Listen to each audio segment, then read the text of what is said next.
Good morning, everybody. Today is Wednesday, July 22nd, and this is the pre-market analysis for QOL trading. Starting out here, you're seeing our webpage here. I'm actually going to put a link here in the chat. If you go to our webpage at QOLtrading.com, you put your name and email address in here, and you will be on the list for our weekly newsletter that we put out every Sundays. It's free. And what you get in that newsletter is a pretty descriptive recap of what happened in the week, and then everything what's potentially going to happen in the week to come. I cover broader market levels. I covered the I cover all the Mag 7 levels, any kind of news that's pertaining to Tesla, or any kind of geopolitical news that's happening, obviously, with Iran these days, and any kind of economic data that we can expect in the week to come. But anyway, so if you go, getting back to it, put your name and email address on here, and you will be subscribed for our free weekly newsletter that we put out. We put out 18 editions so far, and the amount of information I'm putting in there continues to grow every week. If you want to learn more about what we offer here, you can go down here and click Learn Our Strategy, and you'll get a free 30-minute consultation with me and show you how we mentor traders on learning how to day trade. If you go up here and you hit either the live trading desk or the Discord symbol up here, it will take you to the sign-in page, and you can come and join our Discord channel for free down here below. It doesn't cost you anything. And then it'll bring you to this channel right here. Here's our Discord channel. And here we have a pre-market, post-market channel here where I post the link to give you access to where you are today. Also, if you subscribe to the channel, you'll get notifications on when I'm posting any kind of videos, whether I do the pre-market analysis or if I post any kind of educational videos. Down here also you have a levels channel, so if you want me to cover anything any kind of levels that I do not cover in the pre-market analysis, drop me a note. You can drop me a note here, you can drop me a note in the chat, comments down below. I'll be glad to cover those levels for you, but I do not cover any penny stocks, that is. And then you can see that here's where you're going to get your access once you sign up, and if you go here and you want to upgrade, and you would get to a live trade desk. We do live trading from 9:30 a.m. to 11 a.m. Eastern time every day, and I go over options trading. I pretty much cover trading Tesla options. That's all I cover. I do answer questions other than just the Tesla options as well. And then on the indicator side, we've created an QOL ORB Scalper, which is an indicator. It's an analyzing tool for the market when the market breaks out in the morning. It gives you your opening range breakout. It gives you the range, whether you're going to be using a 1 minute, a 2 minute, a 5 minute, up to the 15-minute range. What we're looking at here is Tesla. The 1 minute is up here in the left-hand corner, the 2 minutes to the right, and the long rectangle box down here is the 5 minute. And so what it does is it plots all these levels for you as the market is moving in the morning, so you don't have to sit around and take your trend lines out and start drawing lines, and this enables you to focus on your trades. In the lower right, in the right corner on all the charts, it will give you your table here. So it gives you the range, the high. So yesterday's high on Tesla was 374.48, and the low was 369.96 on the 1 minute. And then as you can see, if you go up to the 2 minute, the range widens. Below that, it gives you your mid-range, and then it gives you the total range. The total dollar range of that 1 minute was $4.52. As you can see, you move up higher on the 2 minute, $5.33. And then if you come down here on the 5 minute, you see $5.74. And then obviously, if you go to the 15 minute, that range is going to be more expanded. Below that, it gives you a range quality. So it tells you how, if the range is, it rates it based on average true range along with volume, and it gives you a rating 0 to 100. So obviously, the closer you get to 100, the better that range is. Also gives you a long grade, meaning that if the markets are moving higher, it's rating it for the long side. So right here, you could see yesterday, or actually, this is current right now. So these levels right here stay current, and it's even though it's after trading hours or pre-market, it gave it a B rating, right? And then the short grade, it gives you a C rating. So it's obviously it's favoring more of the long. And then it gives you the trend basis, right? So, or bias. So it gives you the long bias here. On the 1 minute, it's giving you a short bias on the 2 minute currently and a short bias on the 5 minute currently, right? And then it gives you your entries and when you break, and then it'll give you your exit. So it gives you your price targets. On the upside, gives you 2 price targets. The first one right here, you could see yesterday, right in here was the first price target, call it about 379 even. And then it gave you a second price target of 381.26. And you could see with Tesla yesterday, it was a pretty clean break, pretty clean move. Your day pretty much could have been done at 9 o'clock if you were only going for the 1 price target. And then if you went for the second price target at 9:22. So less than an hour, your day could have been done doing that. So if getting back to your sign-in page, you can get the scalper by itself, or if you want to get a combination bundle package, you can do this indicator along with the trade room as well.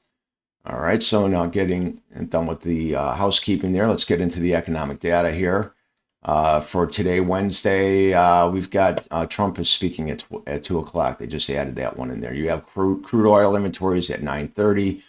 They may be watching that a little bit. And then Thursday, tomorrow, I don't see much on here. You get natural gas shortage, treasury currency report. I don't think anything is going to be that earth-shattering there. And then we pretty much have nothing on the dockets for Friday. I mean, you have flash PMI manufacturing at 8:45. Could move a little something, and then new home sales at 9 o'clock. And as far as what we have for today, the big thing for today after the close, you have Tesla earnings, you have Google earnings. And then what else do we have here? We have Intel for tomorrow after the close, and that should be it for moving the market for this week. So getting into it right now, let's start off and let's cover the VIX real quick. VIX is elevated a little bit, but not horrible. We are playing around here with the 20-day moving average at $16.93. For those of you that don't understand the VIX is a volatility index, and the higher it is, that means that the market is moving in a southern direction, and when it's flat down here in this, below, the range actually where it's at right now, it's still very calming.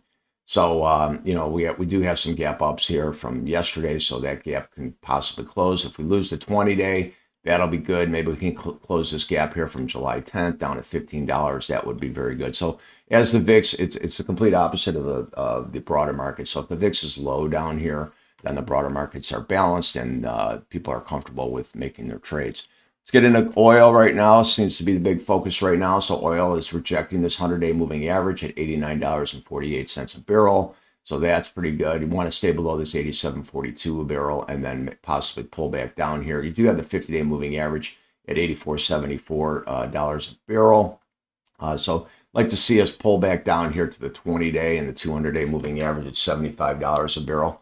That would be good. That's good for our pocketbooks locally. That being said, if you do get above this 100-day though, it just points something out here. You do have some gap downs here from May 22nd at $96.99 a barrel. That would not be good for our pocketbooks here. So if you do get a pop here, you probably get a little headwind, little resistance at that $94.87 a barrel. But you could see we are above the 50-day. So, just like any kind of equity, if we are above the moving averages, you're looking for pullback longs, right? So that, for me, I'm reading this as oil could still have some upward push to it. Let's get into the broader markets. We cover the broader markets here. Here's the ES. It's got about 35-40% of technology in it, and then the balance of it fills in with your regular type of equities. So it's less volatile than the Nasdaq, right? So the Nasdaq has more technology involved in their index, and that's why it's going to be a lot more volatile, right? Because tech flies around here. So looking at here on the ES, we are below the 50-day moving average. So just like I just said right now, we're below moving averages, we're below the 20-day as well.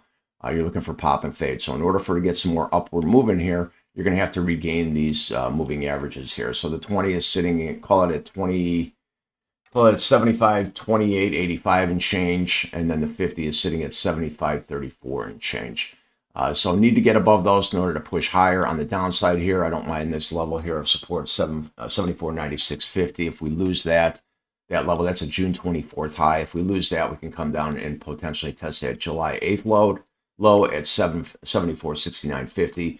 And then below that, we have a 74.2744 level. On the upside, though, if you do push through these moving averages and you can get above this low that was rejected yesterday at 75.32, you could push back in here to this 71.39 level. And then if you do continue to push higher up there, who knows what kind of data will come out to push that. 75.93.76 would be a break and retest of a a weekly high from when is that? June 29th. So if you do push up there, I would be careful on getting some headwind for the downside here. You also had this open point of control, 76.0279, which would give you some headwind, right? So that's an open point of control. Market seems to gravitate back to these point of controls. So have those on your charts there. Let's get over into the Qs. The Qs are going to look to be the same thing, except, however, the SPY, pardon me. We are above and holding the 20-day and the 50-day moving average, so that's key for today. If we hold that, then you're looking for a push higher. Probably need to get through this 747.29 level, and then the close from yesterday at 748.28. So if you can't pop through that close there, you probably can push into this low here from July 15th at 750.20. And if you get above that, you could push back up into this gap down from July 10th at 754.91. Through that, we have an open point of control at 757.70. And through that, you go through all-time highs. Downside, if we lose our moving averages, our 20 and our 50 today, could come down, get a little support down here at 743.46. But if we lose that, July 2nd low is giving you some defense down there at 740.05. I like a better pullback long down here at 736.53. A break and retest. For those of you that don't understand that, you break a level, you come back down 736.53. If the market flushes down there, I don't mind that level to get long. Let's get over to the Qs. If you're new to the channel, subscribe to the channel, hit the thumbs up button, like this video. Don't be afraid to share it with people as well. Everything on this channel has been growing organically. I do not pay for any advertising. I started this channel in September, and it's growing at a steady pace. So, but could always grow better. Also, if there's anything that you want me to cover, again, just leave a comment down below. I'll be glad to cover some different stocks that I'm not covering for you right now. Again, however, I will not cover any penny stocks. We've got this 29,044 level. We're kind of battling here. Got to get above that. And then this low here from June 26th at 29,181.50. If you push above that, you can get into yesterday's close. Yesterday's close sitting at 29,290. And then if you get above that, this low here from July 2nd at 29,319, you probably get a little headwind there. But if you can plow through that, we have this open point of control from July 16th at 29,432.52. Above that, we have the 20-day moving average. So you can see right here, the Nasdaq, like I said, we're below the moving averages. So if you're below the moving averages, it's trending down a little bit. Doesn't necessarily mean it's crashing or anything like that. Kind of consolidating a little bit. However, we are below the moving averages here. So you're looking for levels for the market to pop into and then possibly take a fade on the downside. If we lose this 28,912.75 level, I think we pull down here to June lows. That is a significant level. You got to hold that 28,512. If we lose June lows, then we come down here to the 100-day moving average of 27,892.50 is what I have there for levels. So take a snapshot of these levels. They're not really changing. It looks like it's doing a little consolidating right now. So let's get over to the Qs, and then we'll get over to the Mag 7, and then we'll do Tesla and Tesla options, and we will get on with our day. I got to hold this 723 level here. That's a point of control that was filled from June 11th. And so if you lose that level, I think you potentially can come down here to the close from, I think it was Monday's close. Come and test that again, 696.10. And again, if you lose that, here's our June low on the Qs at 686.37, which should give you some support. However, as I said on the Nasdaq, same thing goes for the Qs. Must hold that. And if you lose that, I don't mind this April high at 668.90. It gives you some confluence with the 100-day moving average at 669.08. So a flush down to this level would be pretty good, pretty healthy for the market, so you can turn higher.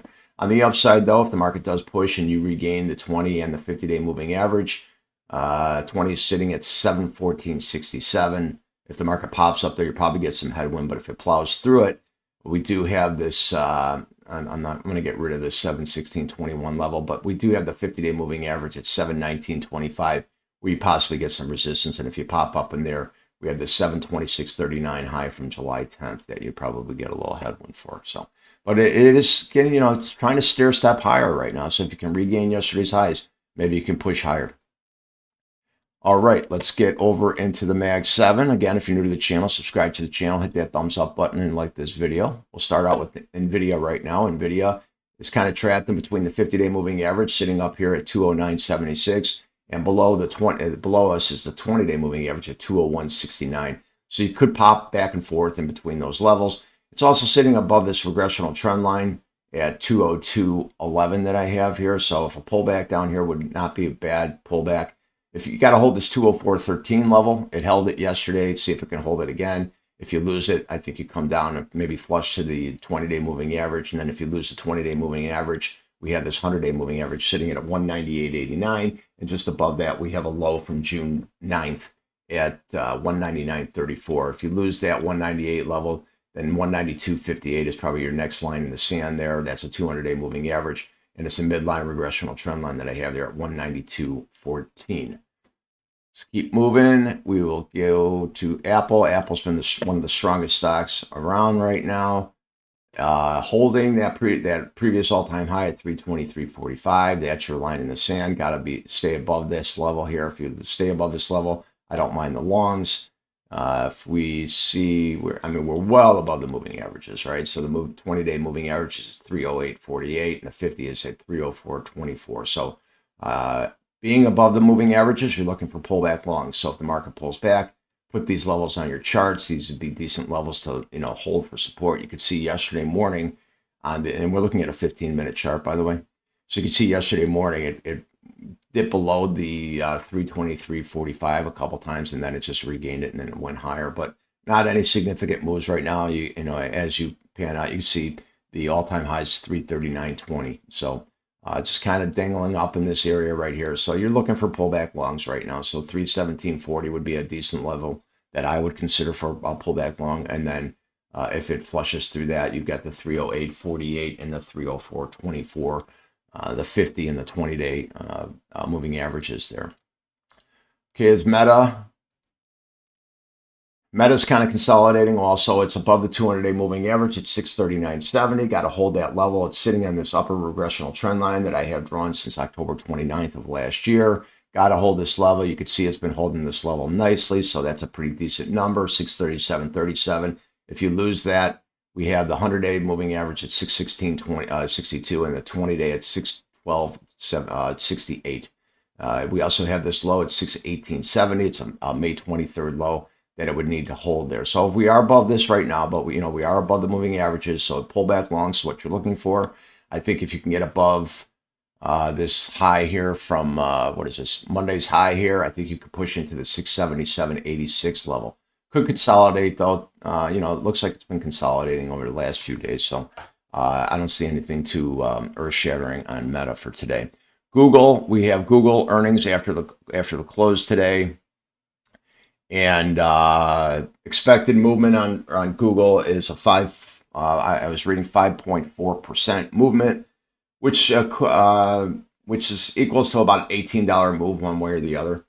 So right now we have on the $18, we got down here, it was 347, maybe the 330 area possibly. It could flush down too if the market doesn't give some good data that it wants. We are below the 20-day moving average, so the same thing. It's it's flushed down below that, so you're looking for pop and fades. However, kind of trapped in between the 100-day moving average and the 20-day moving average. The 100 is at 343.21.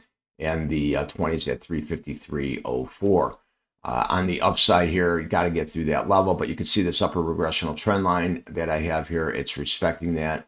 So as long as we're below that, you're looking for pop and fades. If you can plow through that, you've got a 356.61 level. If it's a June low, that would be a break and retest, and it already tested that one time yesterday pre-market, and you can see how it responded on that, just right to the T.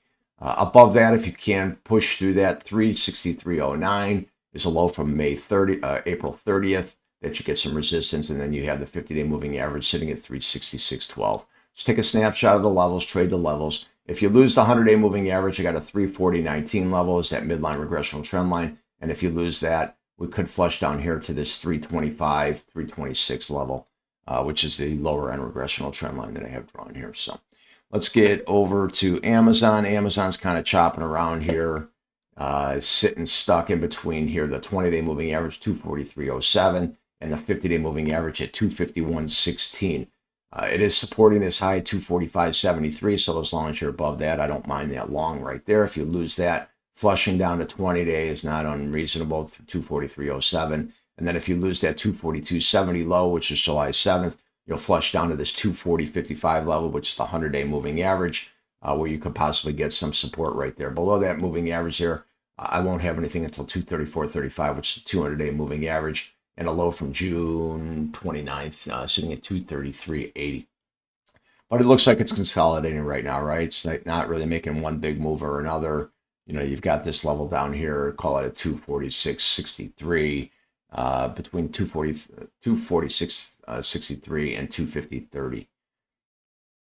All right, let's move on to Microsoft, and we'll do SpaceX, and we'll get over to Tesla. Microsoft here, nice movement that we had here on Monday. It was a real nice stair-stepping up all day, right? Look at that.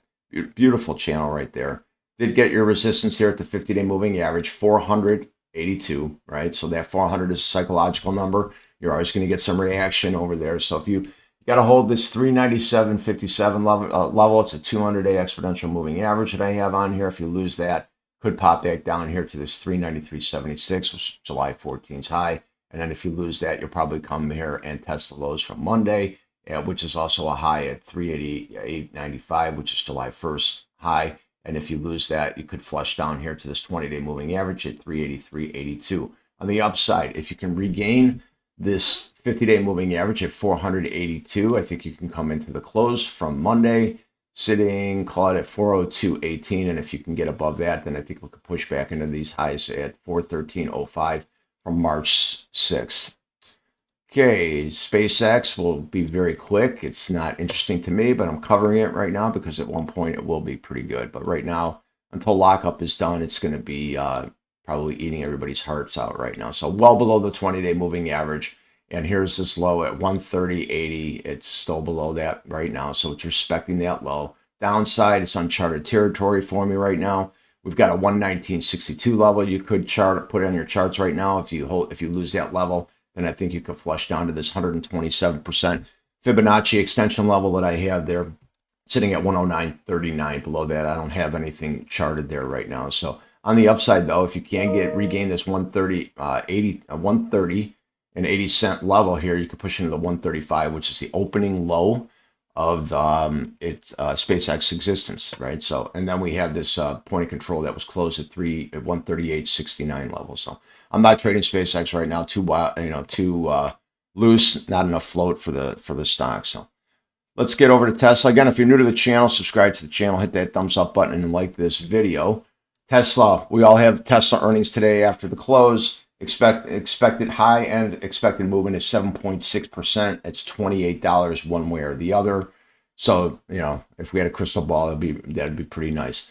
Nice movement yesterday. However, just like that we had here on Monday, I said yesterday morning, it's created a speed zone. So it created a nice little speed zone, you know, when you have a one directional sell. Well, the same thing happened yesterday, right? So we had that one directional buy, and it's creating a speed zone here. So if we are below this 337 or 377.22, could continue to flush down here. I've got a midline 5-minute opening range from yesterday. Could use that as support, and if you lose that, I think we flush and we give back the entire move yesterday, and could potentially come down to this 367.71 level. It is a May of 2025 high. So that's a break and retest, people. If we come down here, if you're patient and you think the market's going to flush, be patient for this level right here. But one thing to keep in mind, you have earnings today. So it's probably not a bad idea not to trade Tesla today, even though I'm going to see what the market, how the market opens and see if things are going to be too whippy and too volatile in the first half hour. If they are, I may not even trade today. So, but we'll see what happens here. So, as far as the options, what I'm going to have on the board, because they have earnings today, normally since January 26th, they have expiration dates Monday, Wednesday, and Friday. But because today being Wednesday that they have earnings calls after today, they do not have an expiration date for today. So the next expiration date is Friday. So you do have time for your theta on your time decay. However, the IV crush, which means that they're very elevated on the pricing right now, it is going to, you're going to lose a lot of the premium pretty quickly here because of the, after the close today, once the market moves, because you're going to get a big move one way or the other. Maybe not $28. However, you're still going to get a significant move where it's going to impact the premium prices, whether you're on the calls or the puts, probably a good 35 to 50% of your premium. So you do not want to, if you are trading this, you do not want to take positions after the close when they have earnings, because that's just gambling. Nobody knows where the market is, right? So what we are going to start with, I'm going to start with the 390 calls that expire on Friday. So we can see it's $15 away from the strike price, but you can see where the premium closed at $6.90. On the put side, I'm going to have the 365 puts. I may even lower that to 360 as the market opens, and we'll see what happens. We are below the close yesterday, 378.93. So this premium price on the put, because if you buy a put, you want the market to go down, that this premium price will be elevated if we are below the close, right? So it's just like if the market opens and the market goes down and you buy a put, this premium price is going to rise. So based on these premiums here, if you're new to options, if you buy a one lot and the market, oh, look at that. Well, nice little spike below there. Tesla's going to be really wild today, so you got to be careful, people. You're going to have big whipsaw action, so you can just see that big wick that just came in there. So be careful on that. But getting back to this, so if the premium, let's hypothetically say that the market opens right now and it's trading at $6.90 on the premium. That means if I buy a one lot, my exposure is $690. That's it. And that's if I let it go all the way down to zero, which all the years that I've been trading options, I've never let my premium, my trade on my options go down to zero. This is just telling you what your cost basis is going to be. It doesn't mean that, okay, if I buy a one lot, that I'm going to I could potentially lose $690 if I just walked away from my computer and I didn't monitor the trade. But what we're doing here is why we're buying the premium here is because you get a bigger bang for your buck versus buying the equity, right? So you have more leverage here, and all you're trying to do is, if you think the markets are going up, and this is the basic strategy I teach. For the trade room, I teach more advanced levels when we're mentoring traders. But the basic strategy here, I've got my calls up here on the top, up left-hand corner, and I have my puts down below. So if I think the market's going down, I want to buy a put. And that means that if I buy a put and the market goes down, this premium price will rise. How much do you say? Well, I usually trade on so there's Greeks when they're involved with options, and I'll usually trade a delta of anywhere from 35 to 45 cents, meaning that for every dollar that the equity moves, this premium price will move 35 to 45 cents. So for easy math, let's hypothetically say I'm trading a delta of 50 cents. So if Tesla moves from, and I want to buy a call, if Tesla moves from 375 up to 376, doesn't matter where the premium price is. If it moves up $1 and I buy a one lot here, it's going to move up roughly 40 to 50 cents. So that means if I bought a one lot, it's equal to $50. Now, obviously, we're trading more than just a one lot, but that's just the basic concept of things. And what we trade and what we go over in the trade room is we go over the opening range breakout. And when you get your breakout, you're looking for, points of entry and then your profit targets here. So if we make this bigger, this is, what we're looking at on my Thinkorswim platform, but we trade off of the TradingView platform because it's cleaner. You could see right here is plotted out the 5-minute opening range yesterday. And you could see when we broke it, when you broke that range, 375.70 was your range. Without even, much hesitation. You had a couple bits of, pullback here, but you could have taken that 375 and ridden it up about $10 yesterday. So how does that equate to your premium here? So if If it moved up $10, you could figure $5 on your premium. So if you bought a one lot, a simple one lot, it moved up $5 or $10, you can get $5 on your premium. That's $500 for every one lot. So that's the basic gist of it. But if you come and join our trade room, we get a little more descriptive there, and then we break everything down and give you a trade book and teach you from start to finish on how to set up a trade book to day trade. Aside from that, that's going to be it for me today. So again, if you're new to the channel, subscribe to the channel, hit that thumbs up button, like this video. And then also don't forget, go down to the description area and join our links, join our Discord community, and join our website for your free subscription for your newsletter that we put out every Sundays. If I don't see you in the trade room, I will see everybody tomorrow morning. Have a great day. Talk to you soon.